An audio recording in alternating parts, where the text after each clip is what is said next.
As we all trust the Lord to come in a mighty way, in a special way, it starts off with the declaration. it's about God moving. So if we must see revival, and the revival that will continue, We better cling, so that new life can be new life.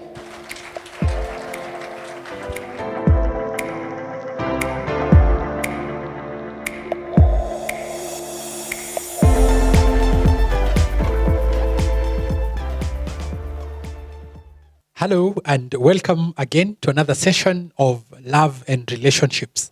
We are walking through the journey of love as it relates to the time you find this person you feel is the right person for you and going all the way to marriage. So we are trying to fill the gaps in between. And today we have an interesting topic. I've titled it, Who Pays for Coffee? Who pays for coffee? I believe the coffee industry in this country, particularly the coffee shops, they thrive on love and relationships because it's people who are in love that tend to visit those joints to, just spend time and have a nice time, get to know each other and all. So that's what we want to talk about today. Who pays for coffee? Before we go into that, I'd like to start by stating two things. The first one is this. It is our belief that the sole purpose of courtship is marriage. When you are in a relationship with someone that is beyond a normal relationship, then it has to be that marriage is in the works.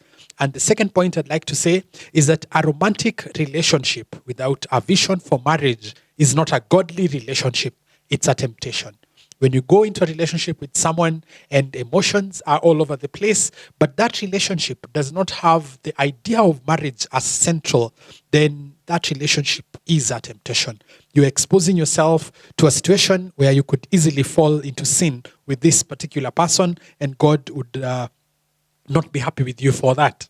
So with those two things out of the way, my name is Davis Ochieng. I'm born again and I'm married. Welcome so much to today's session. So let's go to it. Now, as we go into what we want to cover today, I largely want to cover the issue of finances during a relationship. Finances in marriage is a big topic and you'll find many books written. However, I do not know that anyone has written a book on finances in relationships. There could be, maybe it just hasn't come my way. And I'd like to point out that in as much as finances becomes a big issue when people are married, these issues start way back when they were still relating. Yet it's very critical that we know what the differences are in regards to how you should manage your finances when you are relating compared to when you are in marriage, because some difference is important to be noted between these two positions.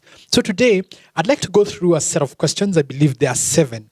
And in answering this, I believe we will cover the themes or the principles that you should use to make decisions regarding how to handle your finances when you are going through a relationship. Now, the first thing I'd like to raise is this scenario. You have gone to a coffee shop. The two of you are there, and you've made your orders, and you've had a nice time eating, and you want to leave now. So you signal the waiter to bring the bill, and then the waiter comes, and then he places the bill at the center of the table. So my question to you is this: who should reach out for it to pay the bill? Here is you, and here is your partner. Here's the guy, here's the girl, and the bill has been placed at the center. Who should reach out for it? Now, it might look like a very simple and straightforward question, but I'd like to complicate it quite a bit as we go, so that in the end, we come back to it and see whether we actually have an answer to this specific question. So I'll leave that on the side. We'll come back to it and deal with it. So now just allow me to roll into the next set of questions so that we can see how we do this. Now, the first thing that I'd like to raise is this. Is it okay to pay my partner's bills? Is it okay to pay my partner's bills? As you are relating, probably the both of you are living, or at least one of you is living in their own house, and they have bills. And here you are, whether you're the lady or the man, you're asking yourself, is it okay for me to pay my partner's bills? It could be because you are more liquid. Doesn't necessarily mean you have more money. You just could have more disposable money. And you are wondering, is it okay for me to engage in paying my partner's bills? Now, this is what I'd like to bring out. if both of you are working, then it's important that each of you is able to carry their own weight in as far as their financial needs are concerned. One of you could be earning a lot more money compared to the other, but I would not think, or I do not think it's advisable for you to take over the bills of the other person to start paying for them. Even if they earn much less money, they should be able to live within their means, at least in as far as their basic needs are concerned. I'm talking about bills like rent, water, electricity, fare to work and fro, essential personal things that they have. Those kinds of things, each adult should be able to handle them for themselves. There is a unique situation where one of you is either out of work or not working. If it's something that happened, you are in a relationship and somewhere in there, one of you lost their job. As they're working through their options, then there's a chance they might need assistance. They might need help to go through that season, or a bit of a season there. What I'd like to point out is if they need assistance, and they may, the point is not to take over their responsibilities. You could offer some support, but even that, it should not be in a way that you begin to carry their entire financial burden. At this point, both of you are simply relating. It could be a very deep relationship. God could have spoken to both of you and you have great things planned for the future. But in the interest of a healthy relationship and in the interest of keeping within the limits that would make things okay for the both of you, I would strongly suggest that that is not made a permanent arrangement such that your bills are being paid by your fiancé. Your bill is being paid by someone else who's not you. To the extent possible, you should be able to pay your own bills. The next question I'd like to address is this one. Should I tell my partner how much I earn? Should I tell my partner how much I earn? This brother met you in church or, in a relevant place, and you have known each other as friends for a while. And comes this day, he comes and asks you, are you interested in a relationship towards marriage with me? And you have said yes, and the journey has begun. Now, when both of you met, each of you was doing your own things. And now there's a question of money. It needs to come. Money, the discussions about money start popping up. So the question I'd like to ask is this one. Should I tell my partner how much I earn? Now, this is a very tricky question, if you ask me, depending on how much money is involved. Apparently, when the money is not a lot, it may not be such a big deal. But once people are making serious enough money for their age, depending on how old you are, some type of money could be serious. At another age, it just might be loose change. I remember once a friend telling me that the sort of money he was earning in his first job, he was like 10 years into his career at the time. If someone gave him that same amount of money and told him to live on it for a month, he wouldn't know what to do with it because his bills have so expanded, his lifestyle has so increased that his first salary today would be nothing. It's a drop in the bucket, doesn't even begin to show. So when you get to this point and you're wondering whether you need to tell your partner about the money, consider the following things. Money is a tricky and sly thing. Someone could have loved you for who you are, but once they learn what your financial circumstances are, that could come to a certain type of reckoning for them. Because for a woman, they may start making conclusions about your potential stability as a husband. And if it's a lady, the man, particularly if they discover you're earning way more money than some insecurities could creep in. So by the time you're telling someone how much you earn, you need to be reasonably sure that they are stable enough to deal with whatever answer you have. It's not a thing that I think you will be able to avoid in the long term, but you'd rather have a strategy as to when you make revelation as to what this is. I would think that your partner may not necessarily ask you directly how much you earn unless there's a relevant discussion. For instance, you're discussing wedding budgets. But overall, be wise about how you go about this particular question. You could reveal your sources of income to someone, and as a result, the income becomes the interest or the income becomes the issue. And at the same time, someone who has learned to survive on a little might begin to think you're very extravagant because they might look at how much you earn and what you're doing, and they may not necessarily be sure what's going on. And that could bring friction within the relationship. So what I would respond to this is it's something that you need to strategize and talk about very deliberately, but do it in a way that protects the interest of the relationship. I would assume that by the time you said yes, or by the time you are coming to ask someone to be in a relationship with you, depending on whether you're the man or the woman, you are at a point where you felt safe enough to share your life with them. So at this point, what I'd say is if you have not yet had the opportunity to do it, be wise about how you go about it so that it doesn't create unnecessary friction in it. Okay, the third question I'd like to ask is one that I know has troubled very many couples, people who are out in relationships. This question is, should we open a joint account towards our wedding? Should we open a joint account towards our wedding? And it's a good thing if you, depending on how you look at it, the two of you are working towards a unity. The two of you are working towards becoming one. And a joint account looks like a very logical extension towards that process. Now, if everything works and everything gets to that wedding, then in retrospect, you can say it is a good decision. But the problem is where we are not yet married. And as they say, so long as he hasn't put a ring on it, it's still open, as we used to say in the estates earlier, open tournament, open tournament.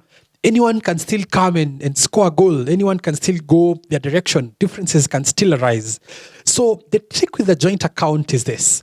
When you open it, each of you could make a commitment. I'd like to put a certain amount of money so that by the end of this period, we'll have raised this much money, which will go towards this component of our wedding or our life thereafter. And then that's great.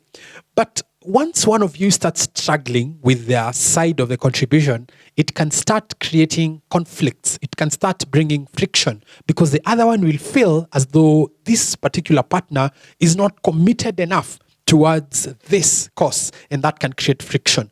On the other hand, too, one person may also not have any spare funds to put in it, and it may be just one person's money ending up in that particular joint account, and the same feelings could arise. The other problem, and I think probably the most difficult one to untangle, in the event that differences arise in this relationship further down the line, it can be a sticky situation to unravel or to pull back from. The two of you have gone as friends and opened a joint account. Sometimes the circumstances under which people separate are usually not amicable.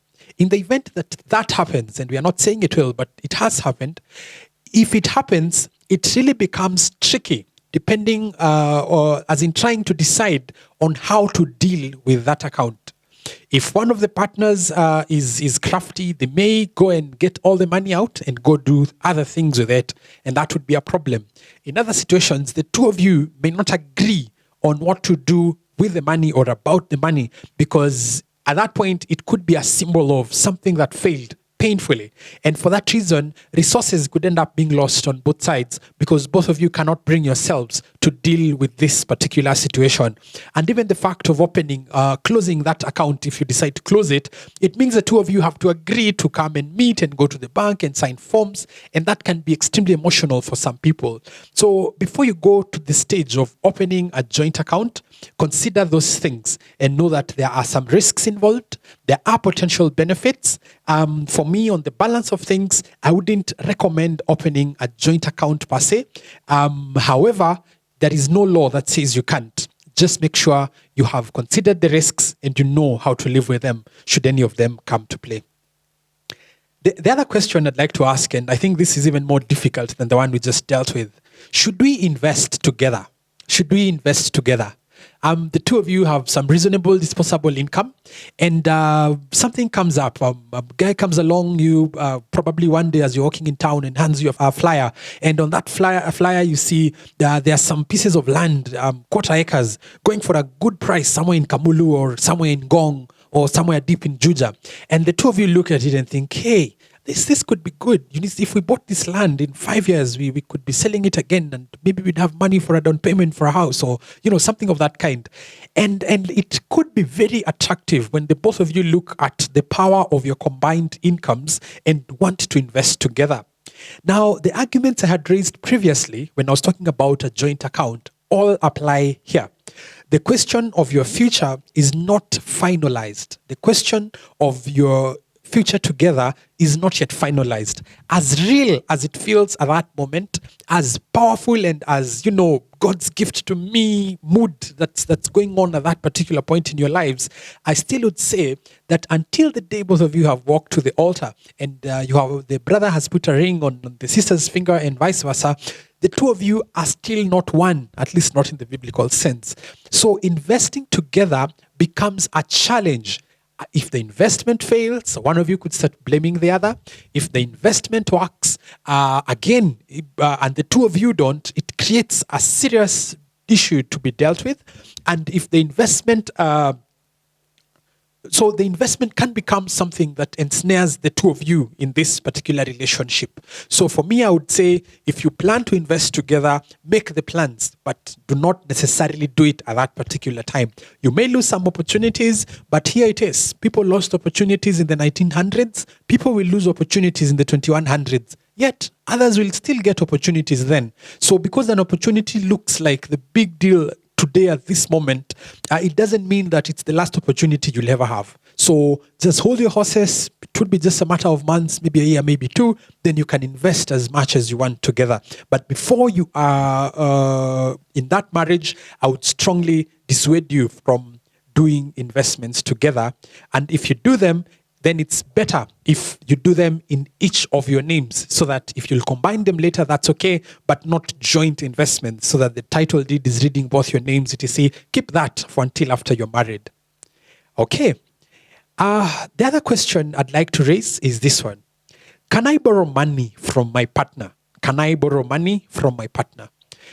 Let's say you run into some difficulties of sorts with your finances, and there could be good reasons why that happens. There could be issues at home, health issues, loss of income, things happen in life, and there are moments when you need financial, some type of financial boost so that you are able to meet your obligations at a particular moment. So what I'd like to say about borrowing money from your partner is this has considerations to be made about it. If your partner has excess money or has surplus, let me call it surplus, not excess money, it probably is arising from the fact that they themselves are good at saving or have much more income than you do. And for that reason, when you begin to access those resources within the context of a relationship, it has to come from a place where they feel it is not their resources that you want, but it is them. And when you borrow money from your partner also, it becomes tricky as to what the repayment terms are. Because if I love you and I truly love you, and then I give you money, I may not necessarily look at it as a loan. I may look at it as a gift. So even if you intended to pay back, I may not push for you to pay me back the money. But what eventually happens is on your side, you start feeling indebted to your partner, which is not necessarily bad, but then it's also not good because it makes you sort of the lesser partner in the arrangement. And when this happens, it could create complications for you. So what I would point out is if you could borrow money from other friends, then maybe you can also borrow money from your partner. However, when you do, if it's money you are supposed to pay back, go out of your way to ensure it is paid back. Even if the other person doesn't mind, even if they say things like, I actually don't need it, whatever. For the sake of your own sanity, it is extremely important that you pay back. And this is particularly important for men. If for whatever reason you should find yourself in a situation where you've had to borrow money or received financial help that needs to be paid back from the lady, I insist that you do everything in your power to pay that money back, regardless of what she says. If she was giving it to you as a gift, that's a different story. But if you are borrowing it, treat it as a loan that needs to be repaid and make sure it's repaid. When you do not honor your promises, as you know, this is the person who you want to spend the rest of your life with. And when you borrow with the promise to pay back, it needs to be honored, regardless of the other person's opinion. It communicates more about your integrity. It communicates more that you actually care about this person compared to if you just take the money and keep quiet about it. And by the way, if you borrow money and you promise to repay and you do not, you're beginning to plant the seeds that will eventually crack this whole relationship. So I would that even if it means you need to go and borrow again elsewhere, make sure that is sorted. Make sure that is sorted. And the last question I'd like to ask is, should I give my fiancé expensive gifts? Should I give them expensive gifts? Now, first we need to talk about expensive. There's a point in life when something worth 200 could be expensive, yet there's another point in life when it needs to be $1 million bob before we call it expensive. What I'd say on this is pretty straightforward. When you give a gift to someone, it's theirs. You don't give them to receive it back. Now, if it's something terribly expensive, let me say you buy a car and give that one to someone on their birthday. You're planning to marry them, but you decide, since you have the resources, you want to buy them a car. When things don't work, do you see how complicated life can get for the both of you?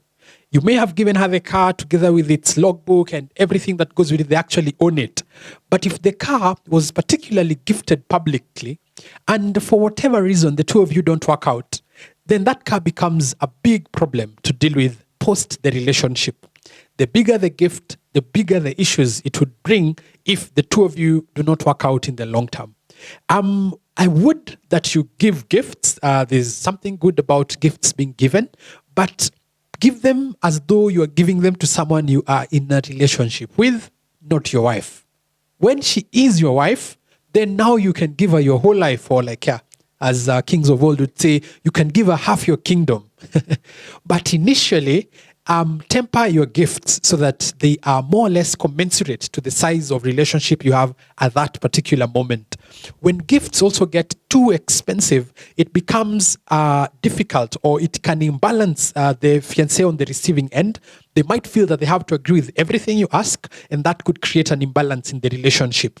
So the main principles, if I'll just go over them quickly, that I think would be helpful to people who are in relationships when it comes to finances are this. Number one, you are not married yet, so don't act married.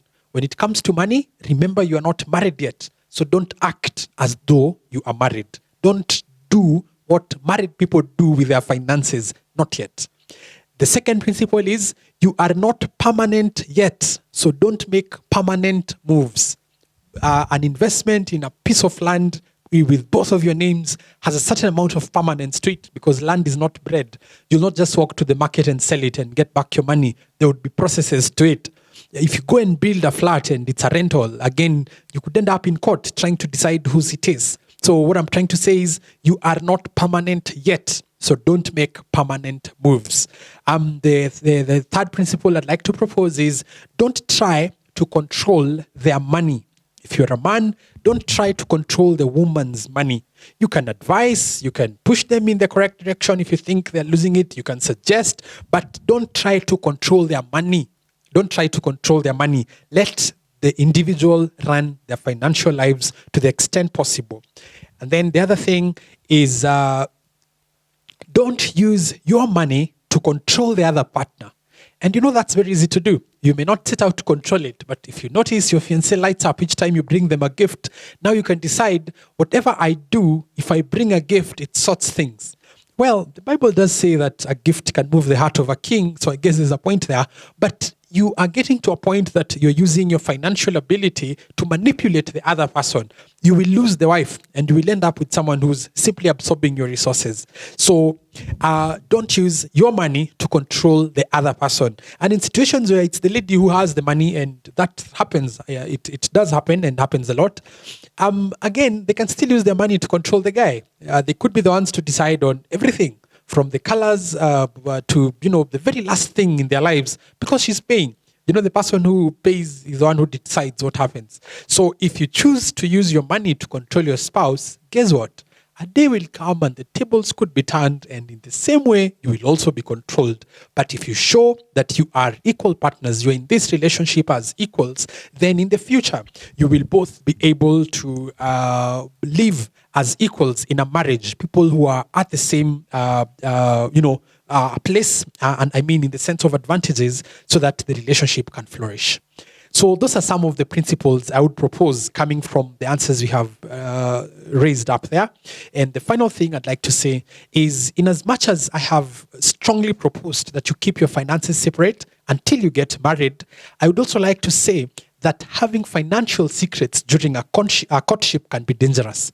If you have significant loans, significant expenses, if you have significant incomes, those are things you need to declare to this person before you marry them. You know, when you marry someone, you marry them and everything that they are, all the loans that they have, all the houses they have built, all that gets into the marriage together with the person.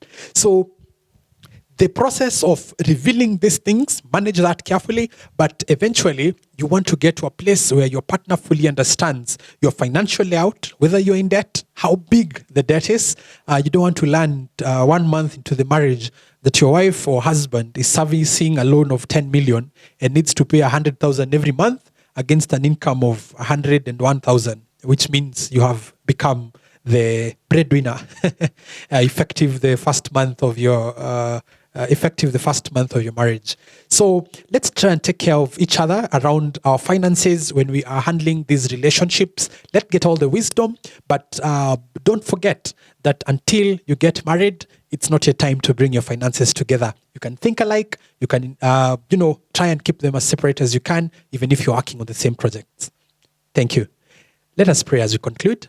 Father, Lord, in Jesus' name, we are grateful because you are the Most High. We are grateful for the process of creating families, oh God. We know families are good and families are your will. On this issue of finances, I just pray that you'll give my listener, you'll give my viewer, oh God, great wisdom so that they are able to walk in light and walk, oh God, in ways that build foundations that would make their marriages strong. We pray this in Jesus' name. Amen.